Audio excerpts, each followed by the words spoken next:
साथ संगत जी, प्रेम और सत्कार से बोलिए धन निरंकार जी। साथ संगत जी, आज आपके अपने यन्यम वननेस चैनल में आपका स्वागत है। साथ संगत जी, इतिहास की किताबों में हम युद्धों, संधियों और साम्राज्यों के उत्थान पतन की कहानी पढ़ते हैं, लेकिन इतिहास का एक ऐसा और पन्ना है जो स्याही से नहीं बल्कि आत्माओं की संवाद से लिखा गया है। यह कहानी एक ऐसी अद्भुत गाथा है। यह कहानी है रूप से स्वरूप तक की यात्रा की। एक तरफ थी चित्तौड़ की महारानी मीराबाई, जिसका रोम रोम अपने प्रियतम कृष्ण के रूप में डूबा था, और दूसरी तरफ थे काशी के महाराज और दूसरी तरफ थे काशी के महंत गुरु रविदास, जो उस रूप के पीछे परम स्वरूप के ज्ञाता थे।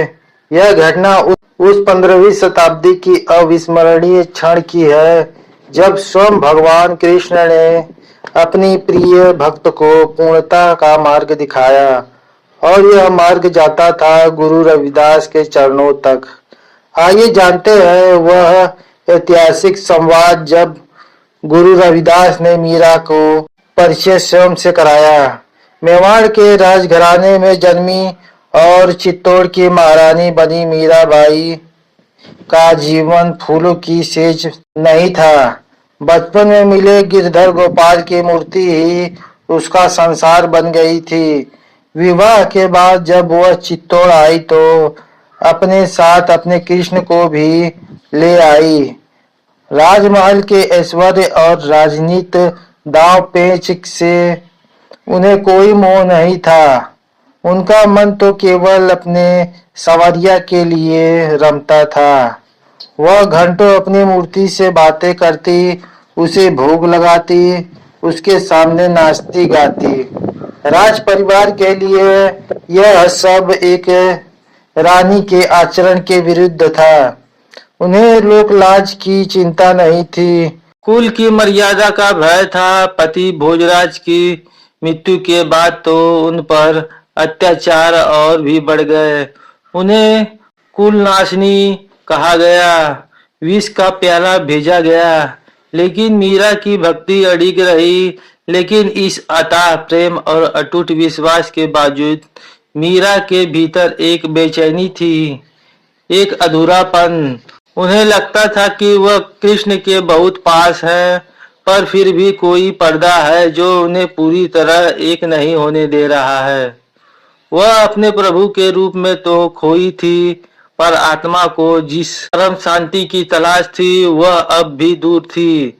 उनकी यह तड़प उन्हें एक सच्चे गुरु की खोज में काशी ले आई। राजसी वस्त्र त्याग कर एक साधारण भक्त के वेश में मीलों की यात्रा कर जब मीराबाई काशी में गुरु रविदास की कुटिया के द्वार पर पहुंची तो वह दृश्य अपने आप में एक क्रांति थी।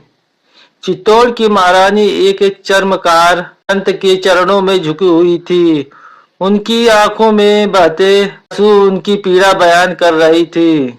मीराबाई ने भावुक होकर कांपती हुई आवाज में कहा, गुरुदेव, मैं मीरा, मैंने अपनी गिरधर के लिए सब कुछ त्याग दिया।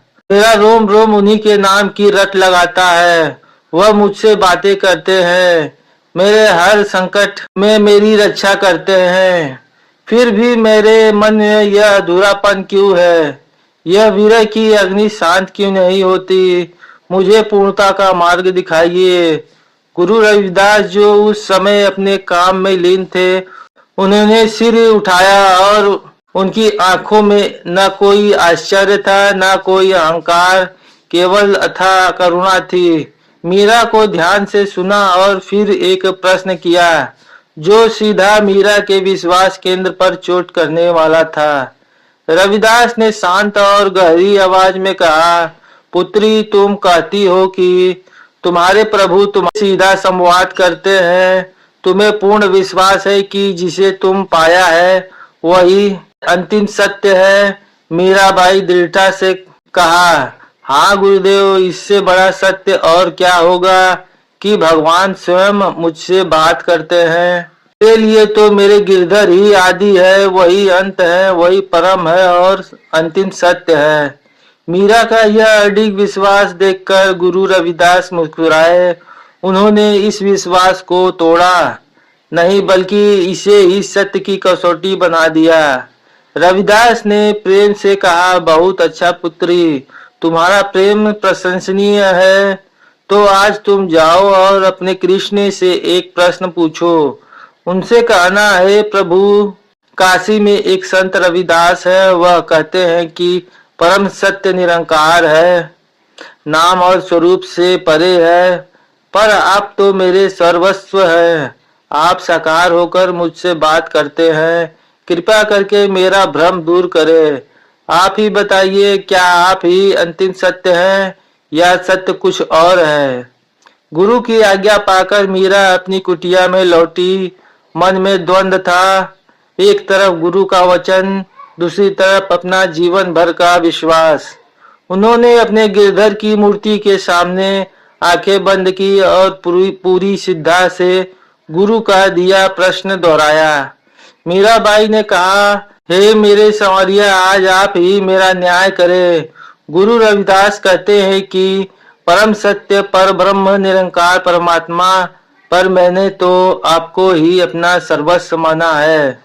आप ही बताइए प्रभु, क्या है अंतिम सत्य? मीरा पूरी तरफ से डूब गई, पूछ रही थी, और तब वह चमत्कार हुआ जिसका गाथा आज भी गाई जाती है। उस शांत कक्ष में उस मूर्ति से एक दिव्य, मधुर और गंभीर वाणी गूंजी। कृष्ण ने दिव्य आवाज में कहा, हे मेरी प्रिय मीरा, तेरी भक्ति अनन्य है। यह सत्य है कि तूने मुझे पाया है, पर तूने मेरा रूप को पाया है, मेरे स्वरूप को नहीं।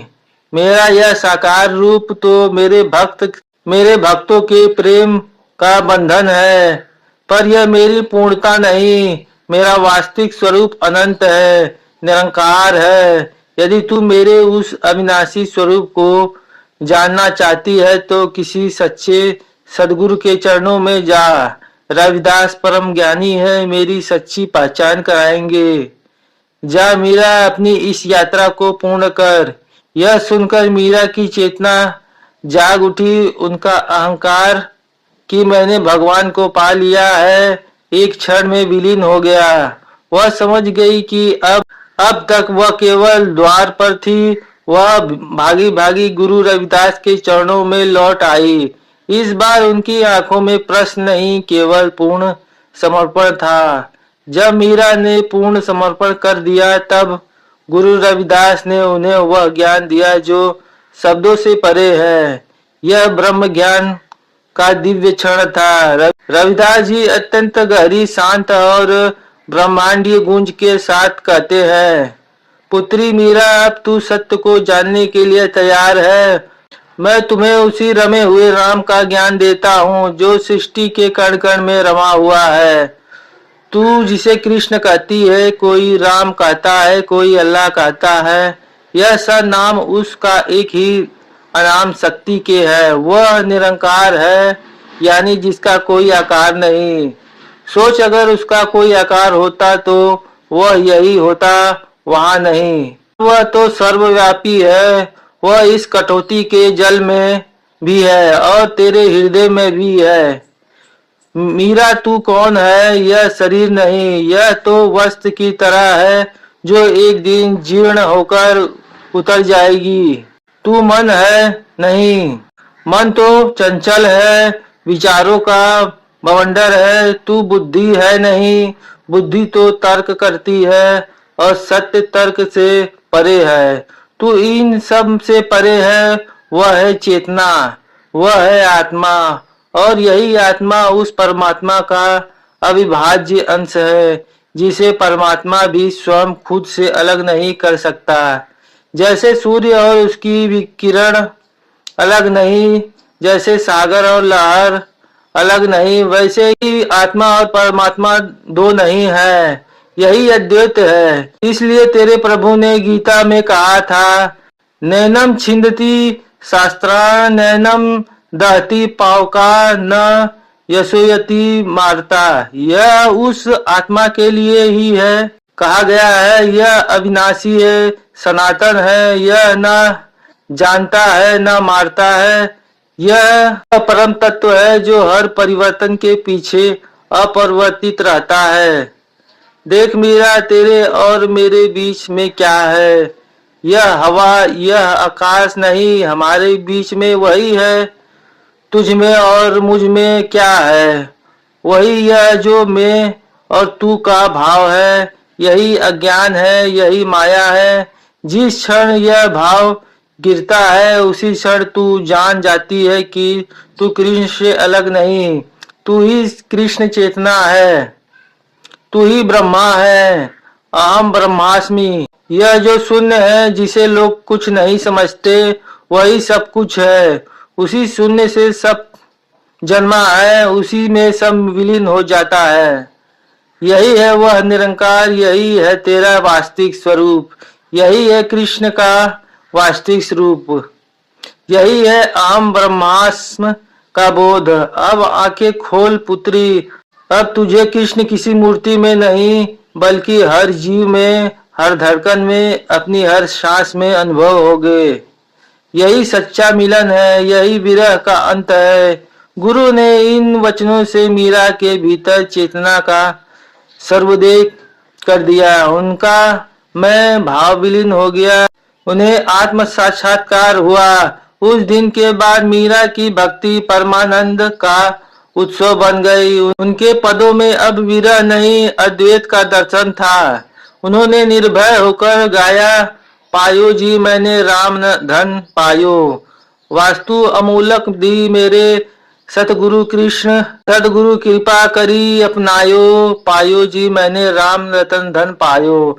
जन्म जन्म की पूंजी पाई जग में, सब धन खोवे खर्चे न खूटे, चोरी न छूटे, दिन बढ़त सवायो, पायो जी मैंने राम रतन धन पायो। सत की नाव खिवटिया सतगुरु भाव सागर, तरायो मीरा के प्रभु गिरधर नागर, हरख हरख जस गायो, पायो जी मैंने राम रतन धन पायो। इस आत्म साक्षात्कार के बाद मीरा की भक्ति परमानंद का उत्सव बन गई। अब उन्हें पदों में पीड़ा और तड़प नहीं बल्कि एक मस्ती थी, एक परमानंद का उल्लास था। उनका नित्य अब विरह का नहीं बल्कि मिलन का उत्सव था। उन्होंने ऊंची आवाज में दुनिया को बताया कि उन्हें सच्चा धन मिल गया है। यह कहानी हमें सिखाती है कि सच्ची भक्ति अहंकार का विसर्जन है।